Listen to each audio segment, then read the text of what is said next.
This is the Blood Red podcast from the Liverpool Echo. So Jamie, 23 Foundation now, it's in its 10th year. Just want to take it back to 2009 when you first started. What was the idea behind it and how did it all kind of come about? Well, the idea was basically give the testimonial money to charity. I wasn't aware of foundations or anything like that, if I'm being totally honest. My idea was just to give the money away to the obvious people in Liverpool, I would imagine, clear house, Alder Hay, and almost give it away in big chunks, and then it was gone. Then someone come up with the idea of having a foundation, and it continues from there. And it's probably one of the best ideas I can't say I've ever had, because it was something that was sort of forwarded to me in some way. And it's just gone from there. It's worked out really well, to be honest, and it feels like we've probably helped a lot more people, and maybe smaller businesses, and maybe not people with maybe the profile of Alder Hay or a clear house within the city. So it's worked okay.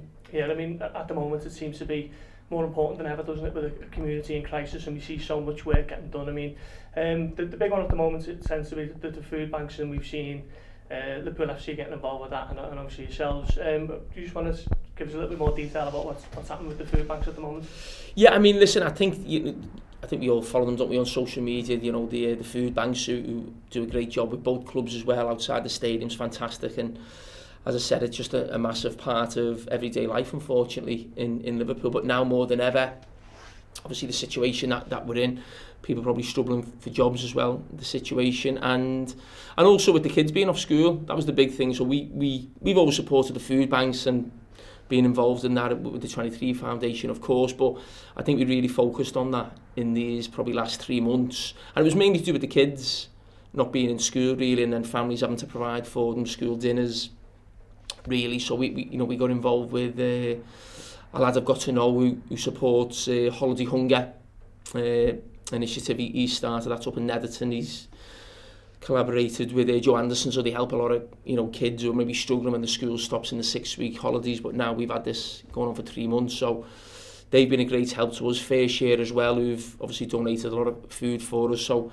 together, along with the Brunswick, where people come and collect the food, at times we go out and drop the food off as well. So it's been a real team effort, really. I think a lot of it just comes from obviously the situation we're in, and kids really, and families struggling, and normally most families, as we know, don't have to provide 3 meals a day for the kids because of obvious reasons, being in school. So that's been a major problem for people, certainly where we're from now, around here in Bootle, and just off Marsh Lane. So we tried to help as many kids and families as much as we can.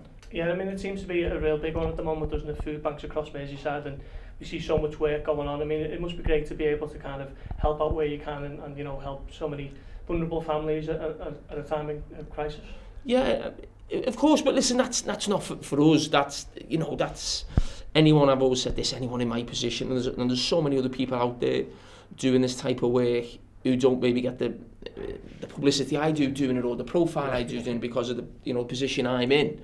There's so many people, as I said, in this city, from the north end to the south end, on the outskirts, Merseyside, they just do so much for people. And I think that's a great trait of Liverpool people. When people are finding it tough or struggling, everyone seems to rally round and get together. And as I said, there's so many unsung heroes in this city who are doing what they can. We also obviously got involved in the food bank conference in Liverpool, which Jamie and I attended, and that was kind of a catalyst. So this is a couple of years before COVID. So our involvement was long before this, and those sort of relationships were developed over time. So Jamie would support an event or sign a shirt, and we would contribute towards that in some sort of payback. And the relationship with Fair Share was built on the grounds of trust, and also the fact that we were actually able to help them in terms of the distribution of smaller food parcels within the local area. So all this kind of lends itself towards community involvement. So we got the minibus outside, and what the guys did was they took the seats out and they drove down to the Fair Share depot, then come back here and then distributed it, in much smaller, manageable boxes and sizes. And as Jamie alluded to there, the Holiday Hunger, we managed to help them in a number of ways, both in terms of providing food, which we'd ultimately broken down and distributed, but also financially as well. And that sort of development has gone on. So I spoke with the representatives of Fair Share yesterday. They were thanking us for our help. we went down and did a presentation because it's very important to build two-way relationships, and that's where you get this development and cooperation. And so that's kind of, we're very, very much proactive in saying, if you help us, we're more than happy to help back in ways which don't cost us money, but add value to what they're donating. Yeah, I mean, you mentioned their COVID there, Les. I mean, you've done quite a little bit of work with Merseyside PP at the moment, haven't you? Do you want to kind of tell me a little bit more about that? Yeah, go on, Les. Yeah, absolutely. Well, what happened was Jamie was invited to support the Merseyside PPE, and they phoned me and said, listen, what support can you give? So I said, was that the run yeah, the roundabout? Yeah, we've done the run down the South End. I mean, people from the got in touch with me, was from the Anfield Rap, they asked us to go down. I think a lot of players, I think, from Liverpool done. I think John Aldridge done it, Neil Mellor. I think Neil Mellor, would you believe, actually won the race or got the most laps in the amount of time. And this is a guy who used to have chippy tea on a Friday before a game for Liverpool. I think Neil Mellor thought it was a horse race. He brought a few extra pounds on him, didn't he? He was, so he did well. So listen, again, that was great. You know, those people who were involved, really was, as I said, it was an all-day thing, and so many people involved, and that's been a great thing of, up and down, the country and the city, what people have done to try and help. And what else we did there to support that was, we said, you can put this up for auction, a signed, personalised shirt, where they went up for raffle, and there was, I don't know, £1,000 or whatever it was, raised, which went straight to them. And then that was sent up to the guy who won it. So that's why I'm talking about supporting in different sorts of ways. Yeah. And a big one that's close to your heart is obviously the grassroots football as well. You're doing plenty of work in that area. Yeah, I mean, it's tough for grassroots at the moment. Obviously, all the football's got to stop. Obviously, the top level can come back with lots of protocols involved. But obviously, the kids, it's not easy. I know the situation with my own son as well. Not so much grassroots, but involved in a club. And they've obviously had to completely stop their league last season. And obviously, everything's getting pushed back to this season. So, imagine what it's like for the kids now as well. We want to try and keep them as fit and as active as possible now, but it's very difficult, the situation that we're all in. We had obviously the big dinner that we had for the grassroots, and a lot of that was providing defibrillators, really. That wasn't the initial idea, if I'm being totally honest. We were trying to get as many 3G pitches in the city as we could, and we were just getting blocked by councils and different things, and everything, red tape in our way, if you like. But we were there for the kits, the balls, team start, referees courses, and I think the big thing everyone seems to take up is the defibrillator, and I think that is vitally important for every sports hub or sports centre, wherever it may be. And we got involved with the Oliver King Foundation, who I know quite well anyway from when they installed one in the Rotunda Boxing Club in Kirkdale. I was there for the meetings on that. So it's great that we can help that, and hopefully it doesn't get used, of course, but if it ever needs to be used, hopefully that can make a real difference, and people can almost rest easy, if you like, when they are in the local youth club or playing sport, and as I said, the families can rest a little bit easier that there's something on hand if obviously the worst happens. Yeah, I mean, you mentioned the Oliver King Foundation. It was something that I was going to ask you about. I mean, it's such a vital thing, isn't it, to have this kind of equipment on athletic sites and so on, just to God forbid, just so they're there to help out if it ever needed. It is, and it's such a sad story, really. You speak to Oliver's dad and chat to him about it, but again, that Liverpool spirit of not just using that, actually using a really bad situation for everyone involved and the family especially, to then be proactive and do something and try and change other people's lives, and hopefully other parents not having to go through the situation that the Kings did. So as I said, massive credit to them and what they've done, and we're just, as I said, a pleasure to be involved with them. If we can help them in any way, they're the ones who are out there up and down the country trying to put these in as many places as possible, and if we can help them financially to do that, certainly around this city, so we're delighted to be involved. You've just mentioned off camera the foundation is sort of venturing out, and oil paintings and pizzas are next on the agenda. These are projects which we've been asked to support, and one of them is there's a guy whose wife has got a very aggressive form of cancer, and he paints oil paintings, and the originals are then donated to the Walton Centre to support the neuro unit there.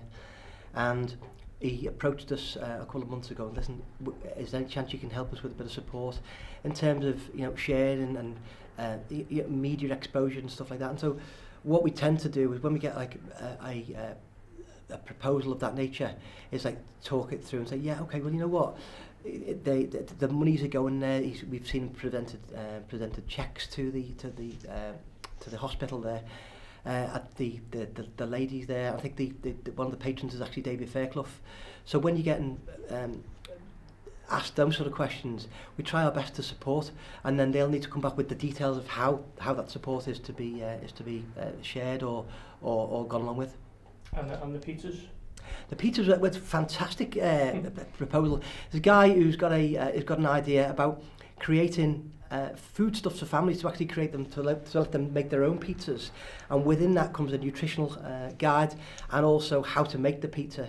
And why he's come on board and said, listen, I'm quite prepared to fund this myself. Did you think it's a good idea? Is there anything he can do to support this or promote it? So we're kind of in early stages of negotiations to find out exactly what the plan is, and then with a view to support it. So people have got good ideas which are community spirited and community based, then we're happy to look at all these sort of projects. And I believe you're looking to kind of open up a local food bank soon. Is that in the pipeline? Well, we were approached by St Andrews, and they said, listen, we know how much food that you've diverted into the likes of St Andrews and all the other local food banks. Would there be any chance that Jamie could actually open one of them? So we're just waiting now for the dates, because obviously we need to be aware and conscious of restrictions, COVID restrictions. So as and when that time comes, Jamie's just agreed to open it, and we'll make a little presentation for them. And the foundation are also getting involved with helping out to kind of distribute kits and boots and kind of football equipment. Well, that's on the back of the grassroots basically. Yeah. But as I said, with the football stopping so much now, we're probably a little bit less demand for that, really. But no, we've helped. As I said, that when we've done the charity dinner, anyone who wants a kit is there.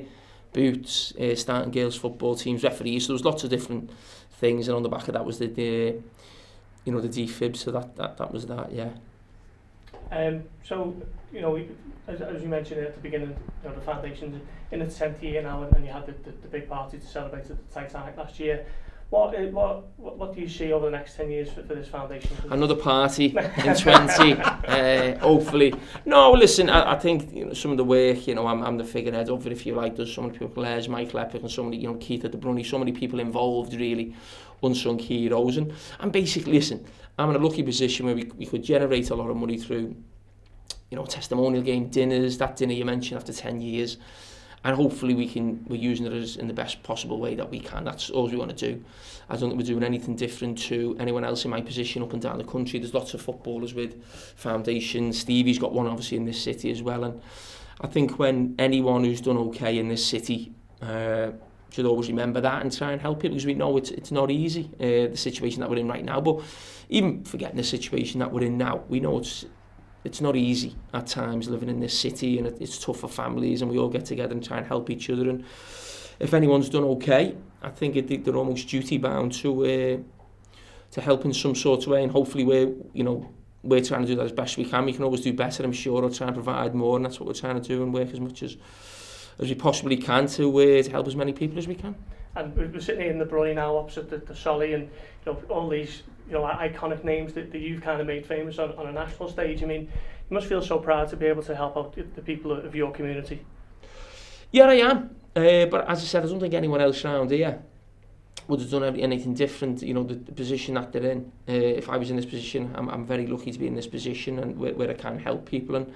And to be honest, I mean, listen, you can talk about people helping people around the world, helping people in this country, but I've got a massive passion, for the city, and especially for Bootle, where I'm from, and I know what it was like growing up here. And you just want to help people. You want to see people with a smile on their face. You want to make someone's life a little bit easier if possible. And that's the name of the game, really, in what we're trying to do. As I said, we can't do everything or whatever we can do, but you try and help as much as you can, and hopefully that little touch makes a difference.